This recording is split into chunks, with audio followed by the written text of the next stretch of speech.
Make these DIY mini boxes with me. They're super cute and super easy to make. Let's jump into Design Space. So here I am in Cricut Design Space. You can see that I have two of my designs over here. What I'm going to show you is first how to pull in that box. So what I'll do is to go to Projects, and I'm going to go to my bookmark project. And it was this box, this cube box that I used right here. And all that you would do is to click on Edit a Copy, okay?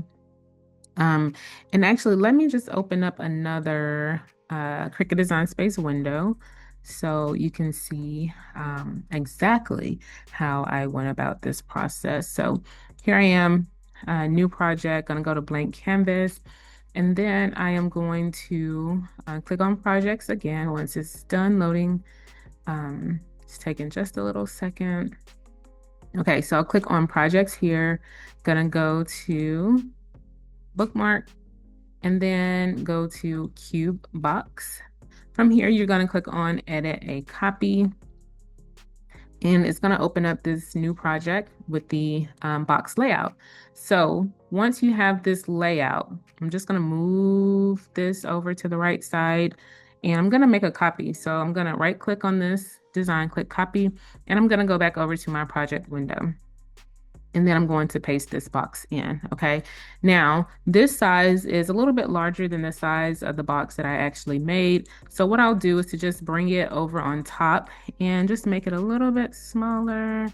And if you want to know the exact dimensions, you can see them up here. So the width is 6.714, the height is 9.261.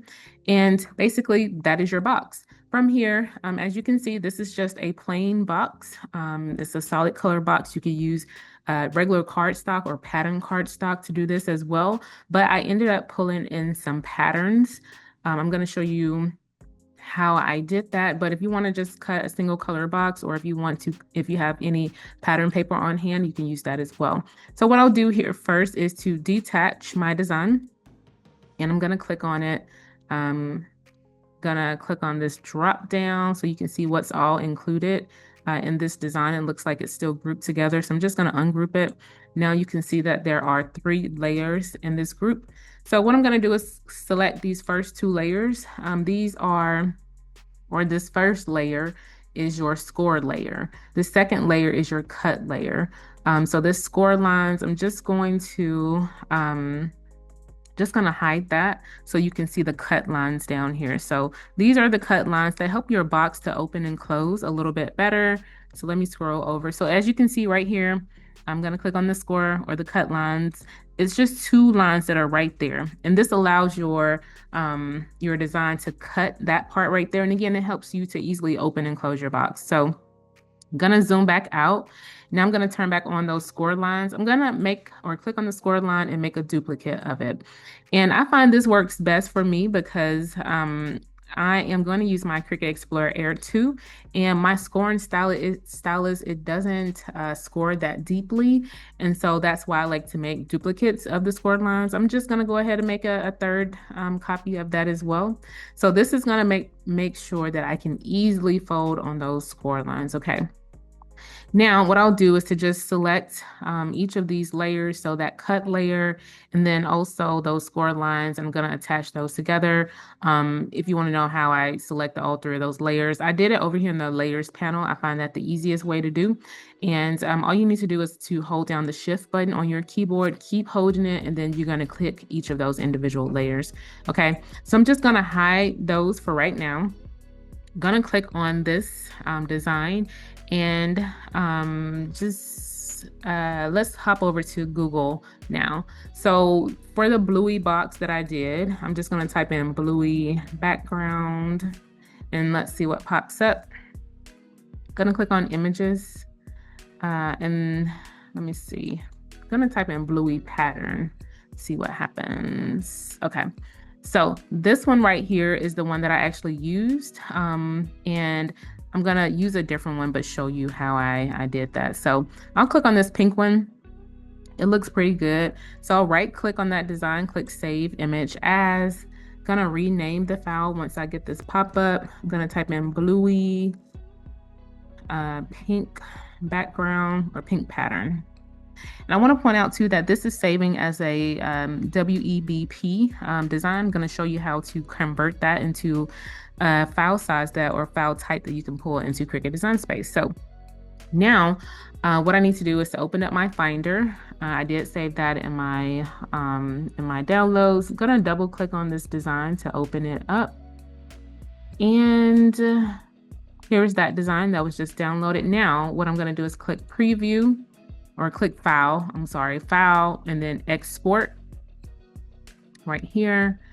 And it's going to ask me how do I want to export, or what file type do I want to export the document as. So down here you can see I have different options. You should either do JPEG or PNG. I'm going to do PNG. I think that gives you the best quality, and then I'll just click save. I'm going to replace, I'm not going to replace it. I'm just going to put 1 because I've already saved this before, but I just want to show you all how to do it. So I'll click save here. Okay. Now going back over to Cricut Design Space, what you want to do is to click the upload button. Then you're going to do pattern fill. You could also upload as an image and do this exact same thing that I'm going to show you, but I'm just going to show you how to do pattern fill because I'm sure you have not used this feature before. So I'm going to click on pattern upload. I'm just going to drag that pattern in there. And again, this is that PNG image that I'm dragging in. You can see a preview here. Click the upload button in the bottom right, and you're good to go. So you won't see anything has been uploaded here. I'm going to click cancel here. It's going to take me back to my canvas. From here, you want to change this operation from basic cut to print then cut. Here, you're going to click on this color. You're going to change it to pattern. And you should see that pattern that you just uploaded. And if you need to edit that pattern, you can just click edit pattern.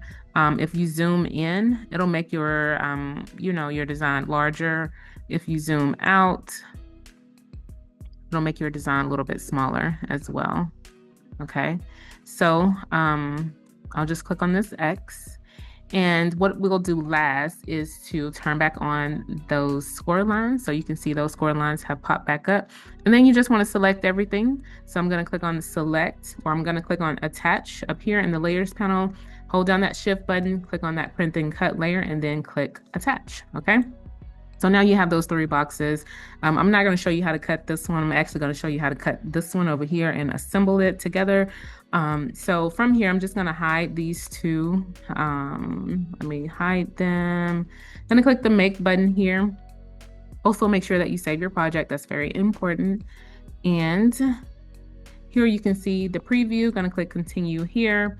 From here, you're going to click on send to printer, click next here. You're gonna find your correct printer here. And then I always like to turn off the bleed, turn on use system dialog, and then click the print button. I'm gonna wait a few seconds because that pop-up is gonna show. If yours does not show, you wanna minimize your Cricut Design Space screen, and you should see this pop-up that looks very similar. For media and quality, I'm gonna change my paper type to photo glossy because that's what I'm using. Please choose whatever paper type you have on hand. And for the quality, you want to choose best, okay? So I'm gonna click the print button. And from here, I'm going to click done right there. It's asking me to connect to my printer. I'm actually going to change this to, let me exit out of this. Let me change my printer up, or my Cricut machine up here. Going to use my Maker 3. So it should be connecting to that in just a second. Okay, so I'll click the continue button here. I'm gonna choose I've already printed. So from here, I'm just gonna choose the medium cardstock, and we're gonna be good to go. Make sure you have that scoring wheel or that scoring stylus on hand too. And yeah, I'm just gonna hop over and show you the design, getting loaded into my Cricut and all of that. So as you can see, I've already printed out my design. These are the other 2 boxes that I have on hand with the mini box. I added some little cutouts to it just to give it a little bit of flair. I'm just gonna open it up for you so you can see what's inside of it. I had some scented Play-Doh that I just added in the box, and it was the perfect size to fit inside of there. I got those from Walmart. It was a multicolored box, maybe 6 of those in there.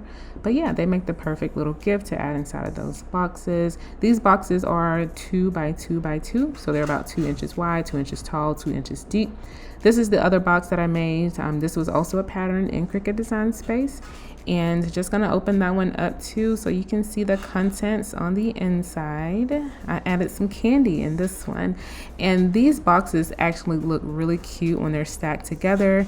It just looks like something that, you know, you could have purchased from the store. So those are the boxes. I'm just gonna go over now, get my mat to put this paper down on top of that mat. So we can begin scoring this project and cutting it out. I did turn my mat around because that side where I put the paper is more sticky than that other section of my mat. So now I'm just gonna load it into my Cricut machine. You can see that light scanning for those registration marks. And then my machine is cutting. Yeah, so again, here are those two boxes that I made. Gonna set those to the side, peel off the extra that I don't need. Gonna bend my mat just a little bit, not too hard. Pull off that box. From here, I'm just folding on those scored lines. And again, as I mentioned before, whenever you add those extra scored lines, it just makes it so much easier to fold your boxes. So again, just folding on those scored lines. And once I'm done folding on those lines, I'm going to get my double-sided tape and add that to those little flaps that you see here. So this is the double-sided tape that I'm using. I'll have that link down below in the description, but just laying it down, taking my scissors, cut off a piece. This double-sided tape does have a paper backing, and I'll peel that off in just a second. So again, add that double-sided tape on those flaps. And from there, you're just gonna peel it off, and I'm showing you where I put the double-sided tape. I'm using my weeding hook to help me peel off the paper backing and fold the box over. This was such a fun project to create, very easy. Like I mentioned before, I used my Epson EcoTank 2850 printer to print these boxes on some glossy paper. I'll have all of those supplies linked down below. But yeah, the finished box. Here is another one of those scented Play-Dohs.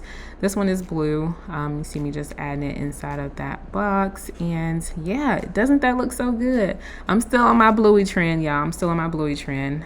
Still have many more Bluey projects to make. So stay tuned, especially if you love Bluey or you have kids and, you know, family members, whoever that love Bluey as well. So these are all three boxes here.